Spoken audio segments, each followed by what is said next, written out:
who doesn't love a good whodunit?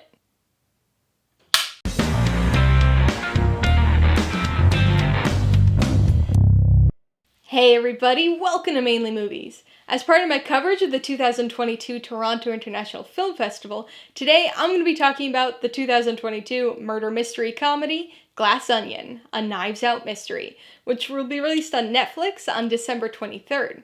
If you're new here, please consider subscribing for a variety of movie-related content like reviews, rank lists, and trailer reactions. All my reviews include a breakdown of the pros and cons, my rating, and some tailored film recommendations, so be sure to watch through to the end of this video for all that extra content. Glass Onion stars Daniel Craig, Edward Norton, and Janelle Monáe, and was directed by Rian Johnson. It tells the story of Detective Benoit Blanc, played by Daniel Craig, as he tries to solve a real murder mystery after a tech billionaire's murder mystery party goes wrong. I've said it before, but I love a good murder mystery. There's just something so fun about the journey they take you on, and something so inclusive, because even though you're just a viewer, you feel like you're part of the investigation, and that you might have a chance of solving the mystery before the protagonist does. Whodunit murder mysteries have a long history, both literary and cinematic, but it's a subgenre that's been seeing a bit of a resurgence over the last 5 years or so, with quite a few films hitting theaters and streaming services. Much to my enjoyment, this mini resurgence has yet to let up, and when I saw that Glass Onion was going to be premiering at TIFF this year, I knew I had to be there. In case you're new to the channel, I do want to alleviate any potential concerns you have and tell you that this is a completely spoiler-free review. All of my reviews are, but I know it's especially important for a mystery film like this, so if I sound a little extra vague at times, just know that it's because I'm trying to avoid giving anything away. Glass Onion, with its somewhat obnoxious A Knives Out mystery subtitle, makes it clear that it's a sequel to the 2019 murder mystery Knives Out. What might not necessarily be as clear, though, is that Glass Onion is not a continuation of Knives Out. This isn't a follow-up to that mystery or that set of characters. Instead, Glass Onion functions as a standalone sequel that can be completely understood and enjoyed without having seen that first film. It focuses on a whole new mystery and a whole new set of suspects. The only in-story connection here is the presence of Detective Benoit Blanc. Once again, he finds himself at the scene of a murder, amidst an eclectic group of suspects, each with their own possible motives. And once again, this is not your average straightforward mystery film. It's carefully constructed and crafted in a way that makes the filmmaker's love and knowledge of whodunits apparent. There are some obvious homages here, and the incorporation of classic genre tropes, but the film also intentionally misleads us at times. There are plenty of red herrings, and the movie often subverts our expectations in the most wonderful ways. One of the best ways this is done is through the film's structure. Like Knives Out, Glass Onion isn't just about solving the mystery. Knives Out had the donut hole in the donut's hole, and this has got layers and layers of an onion. It still has the observant detective figuring out clues, just like any classic whodunit, but there's a modern spin put on that structure. As with Knives Out, there's a mid-film reveal that makes us, the audience, privy to important information that most of the characters in the film are not. What is actually revealed to us is very, very different from what's revealed in Knives Out, so don't think that this is a spoiler or that Glass Onion is just copying its predecessor.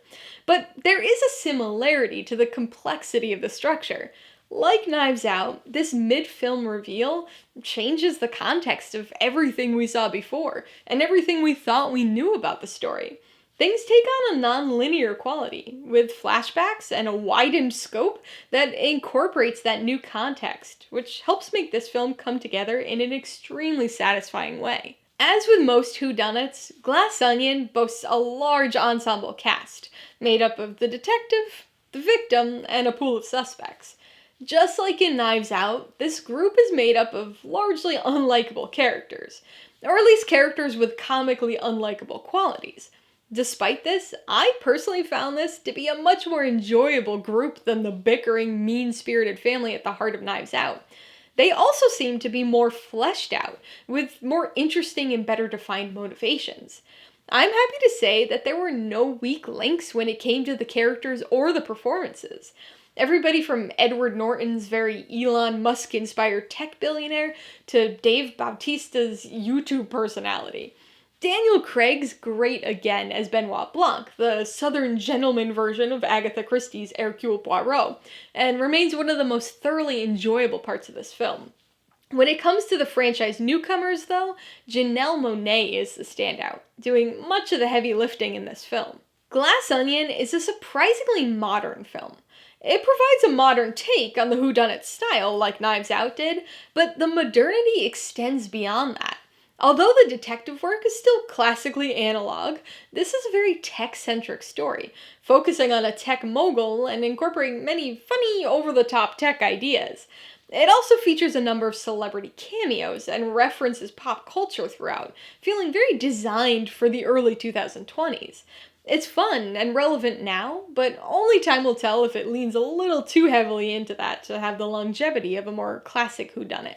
Luckily, the snappy style and much of the humor will likely continue to play long into the future.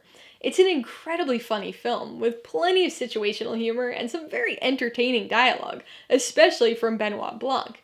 It might sound like a simple thing to say in a review, but Glass Onion is just a lot of fun. While remaining in the same vein as Knives Out, this sequel goes even bigger, without ever being too extravagant. It's just a highly enjoyable and entertaining mystery that manages to be even more satisfyingly crafted than its predecessor. Alright, let's talk about the pros and cons. Pro number one has gotta be the performances. Whodunits almost always have fairly large ensemble casts, but that can sometimes be as much of a detriment to the film as it is an asset to the story. You often get one-note characters who don't end up with very much screen time.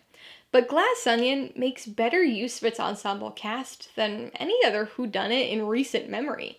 Everyone's pretty strong here, but Janelle Monáe is a standout, in ways that I wish I could talk about, but can't because I'm avoiding spoilers. And Daniel Craig is super entertaining again as the Hercule Poirot-inspired Benoit Blanc.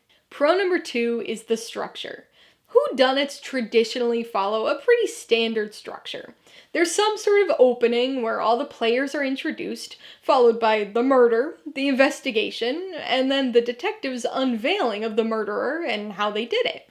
All those pieces are still here, but this film adds a few extra layers to the onion. Although it's approached in a very different way, Glass Onion is similar to Knives Out in the sense that the audience is given some integral information about halfway through the film that changes everything. New context alters what we previously thought we knew, and eventually comes together in a precisely crafted and satisfying way. The third pro is how fun this movie is. It may feel like a bit of an oversimplification when writing a review, but sometimes a movie is simply a really good time.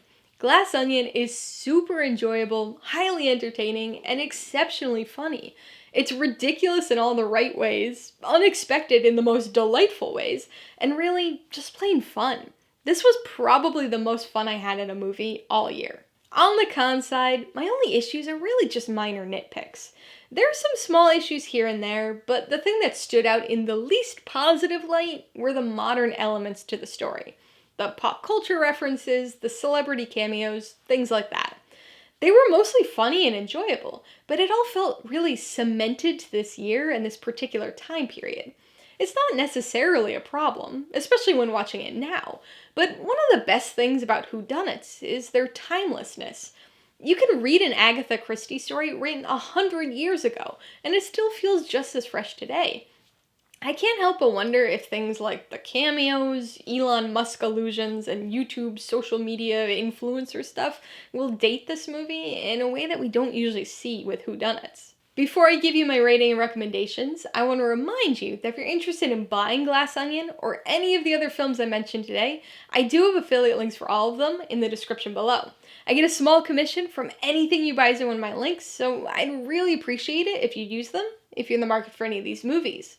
I'm gonna give Glass Onion, a Knives Out mystery, 4.5 out of 5 paws. This standalone sequel is a remarkably good time. It's in the same basic vein as its predecessor, bringing us another twisty, modern reimagining of the classic whodunit murder mystery that's endlessly enjoyable. Great performances, an engaging and satisfying structure, and so many layers to this onion. I would recommend Glass Onion, a Knives Out mystery, to people who like whodunits and mystery films in general. This has a very well-constructed mystery, but it's also got a well-constructed solution process and presentation. Agatha Christie fans will continue to enjoy this southern version of Hercule Poirot, and people who liked Knives Out are in for a follow-up standalone sequel treat. If you liked Glass Onion, a Knives Out mystery, I've obviously got to recommend Knives Out. It's the first film in this franchise, and although there's no story continuation here in this sequel, that first film not only introduced us to Daniel Craig's Benoit Blanc, but it also featured a similar modern twist on the whodunit genre. If you're interested in another fairly recent comedy that centers around a murder mystery party gone wrong, you should definitely check out Game Night. It's not exactly a whodunit, but it's still a very funny and well-written action comedy. And if you like the idea of a rich guy assembling his friends to play a mystery game, only for things to go wrong, you might want to watch The Last of Sheila. It's a twisty and elaborate mystery film from the 70s, and was definitely a big inspiration for Glass Onion. Alright, a couple questions for you guys. Number 1, have you seen Glass Onion, a Knives Out mystery? If so, what'd you think of it? And number 2, what's your favorite standalone sequel? Be sure to leave your answers in the comments below so we can get a discussion going. Alright, so if you got some enjoyment, insight, or information out of this review, I'd appreciate it if you'd hit that like button. And if you haven't done so already, please hit subscribe while you're at it to see more videos like this.